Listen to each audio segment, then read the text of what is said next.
Astaga naga, ini jaring ikan kok sudah seperti di medan perang ya? Ikannya loncat-loncat ke sana kemari begitu. Ngomong-ngomong, ini ikan apa sih? Kok kayak kenal tapi nggak kenal ya? Loncatannya sih seheboh ikan bandeng.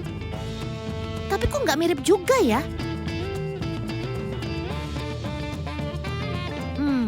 Kita lihat dari dekat aja yuk.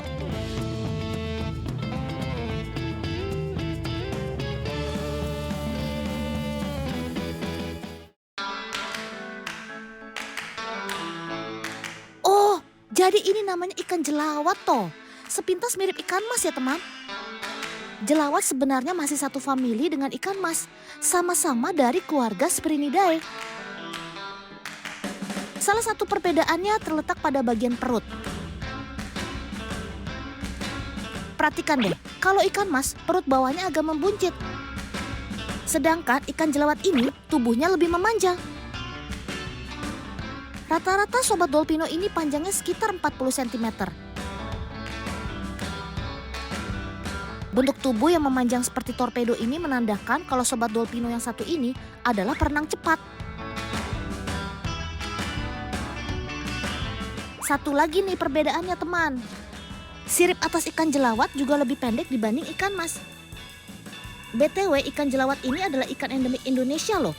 Tepatnya di Balai Budidaya Ikan Sentral Anjongan, Kalimantan Barat. Canggih.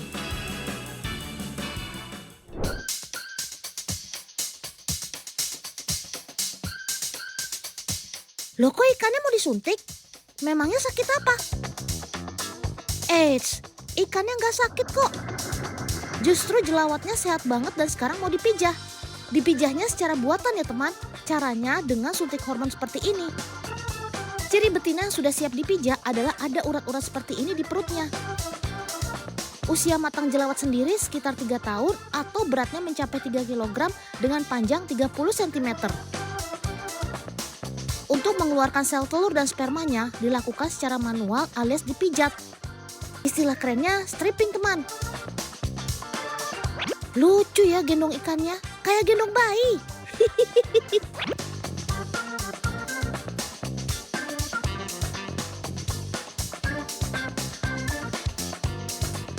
Setelah itu kita campur dan aduk benihnya. Terus tabur deh ke akuarium ini. Tuh lihat, gak sampai 5 menit langsung jadi telur kan? Canggih.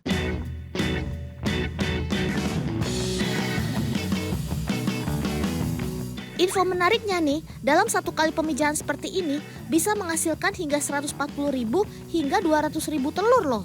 Weh, amazing kan? Dan yang bikin melongo lagi, gak sampai 24 jam telur-telur ini akan menetas menjadi larva.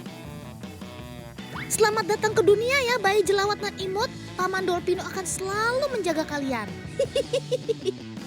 Tuh lihat teman, bayi jelawatnya lagi makan. Makanan utama si larva ini adalah artemia. Makan yang banyak ya, biar gendut. Kayak dolpino, maksudnya biar sehat. Ketika berumur 7 hari, larva-larva ini sudah bisa dipindah. Mereka akan menempati kolam yang lebih besar atau istilahnya pendederan. Kolam ini harus steril dari ikan maupun hewan lainnya ya teman. Soalnya kalau enggak, larva-larva ini bakalan jadi mangsa empuk. Oh no, itu tidak bisa dibiarkan. Dolpino ada di mana nih?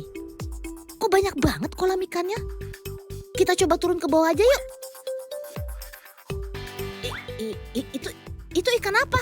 Kok warnanya seger banget sih? Kayaknya dolpino gak asing deh. Oh alah, ini kan jenis ikan mas baru yang belum ada di tempat lain. Weh. Beruntungnya dolpino bisa ketemu kamu, Sob. Ini dia teman, ikan mas merah Najawa. Ikan mas ini murni pengembangan dari Balai Cangkringan. Najawa sendiri kepanjangan dari Mina Jogja Istimewa. Keren juga.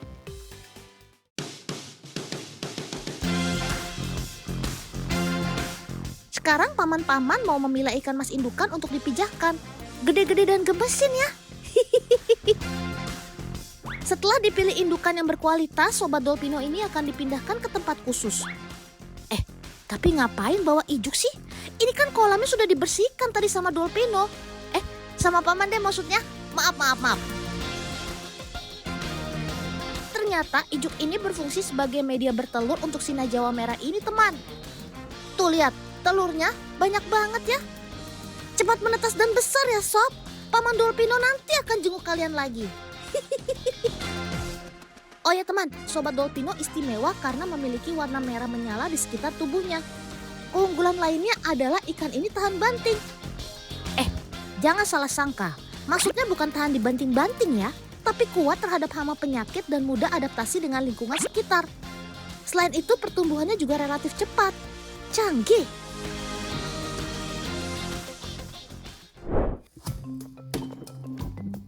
Teman, ada mitos yang beredar kalau ikan mas hanya mampu mengingat hanya 3 detik saja loh. Weh. Setelahnya ikan tidak akan ingat apapun, seolah baru pertama kali melihat dunia ini.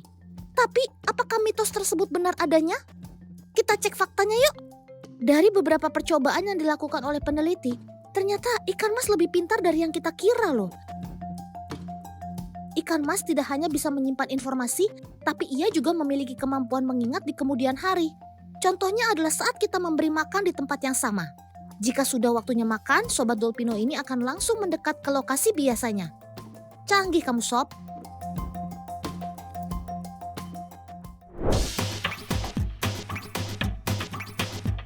Teman, kalian tahu nggak kalau ikan mas itu adalah salah satu sesepuh bagi ikan-ikan hias yang saat ini beredar? Ampun sepuh.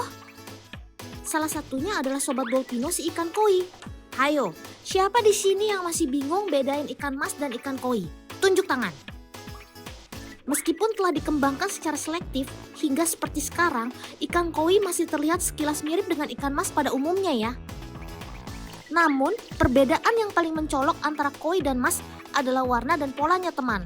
Ikan koi hadir dalam berbagai varian warna dan kombinasi pola yang menarik. Sedangkan ikan mas cenderung berwarna abu-abu tua atau coklat keemasan. Selektif yang ketat juga membuat sisik Sobat Dolpino ini lebih kecil dan simetris sehingga terlihat rapi. Bentuk tubuh koi juga cenderung lebih panjang sehingga terlihat lebih proporsional teman. Weh. Siapa nih yang baru tahu kalau mereka ternyata saudaraan?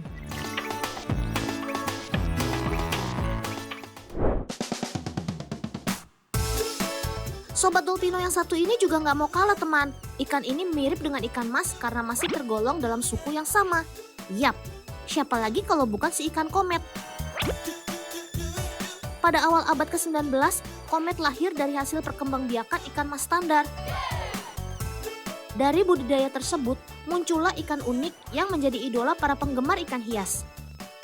Walau ikan mas adalah sesepuh ikan komet, tapi masih terdapat perbedaan yang mencolok di antara keduanya. Ikan komet memiliki ekor tunggal bercabang yang lemas, sementara ikan mas pendek dan kaku. Karakter tersebutlah yang membuat komet bisa berenang dengan indah ketika di air, layaknya kain yang sedang berkibar. Sementara sirip cantik yang bisa menyamai panjang tubuhnya membuat ikan ini dijuluki sebagai ikan komet. Keren! Belum selesai teman. Ternyata ikan koki juga merupakan keturunan ikan mas Carper crucian yang berasal dari Cina. Dalam perjalanannya, mas koki banyak dikembangkan di Jepang pada tahun 1500-an. Variannya cukup banyak dan unik-unik ya. Jadi jangan heran kalau penggemar si koki ini sudah mendunia. Selain dipelihara karena memiliki bentuk tubuh yang unik, mereka juga dipelihara karena punya umur yang panjang. Bisa sampai 7 hingga 10 tahun. Wadidaw! Sobat Dolpino ini termasuk ikan yang hidup di air tawar pada perairan yang dangkal dengan kondisi air yang mengalir tenang. Nah, kalau teman di rumah punya ikan hias apa aja nih? Coba bisikin Dolpino ya.